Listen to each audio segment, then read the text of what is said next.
ছন্দের জাদুকর, magician, skill master, ইতিহাসের সেরা ফুটবলার, কত নামেই তো আখ্যায়িত করা যায় লিওনেল মেসিকে।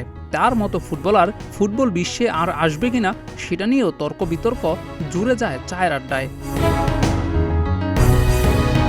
তবে লিওনেল মেসির মতো ফুটবলার আর আসবে কিনা সেই তর্কে না গিয়ে বরং তার চেয়েও ভালো মাপের ফুটবলার খুঁজে পেয়েছেন সাবেক ম্যানচেস্টার ইউনাইটেড তারকা রিও ফার্ডিনান্ড। সেই তারকা আর কেউ নয়, বার্সেলোনার স্প্যানিশ তরুণ ফুটবলার লামিনে ইয়ামাল।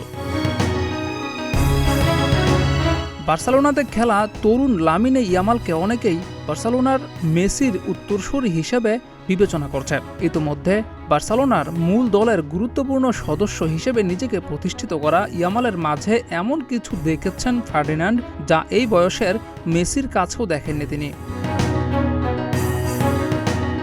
আমি এমন কোনো প্লেয়ারকে দেখিনি তার মতো বয়সে এত কিছু অর্জন করেছে, এমনকি মেসিও না, এভাবেই ইয়ামালকে বর্ণনা করেছেন রিও ফার্ডিনান্ড। লিওনেল মেসি যাওয়ার পর বার্সেলোনাতে সবচেয়ে বেশি আলো ছড়াচ্ছেন ইয়ামাল।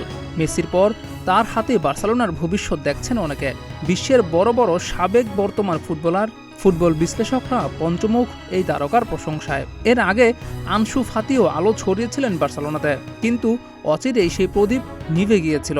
এখন লামিনে ইয়ামাল কোন পথে হাঁটে সেটাই হচ্ছে দেখার বিষয়। জিয়াউর রহমান, প্রতিদিনের বাংলাদেশ।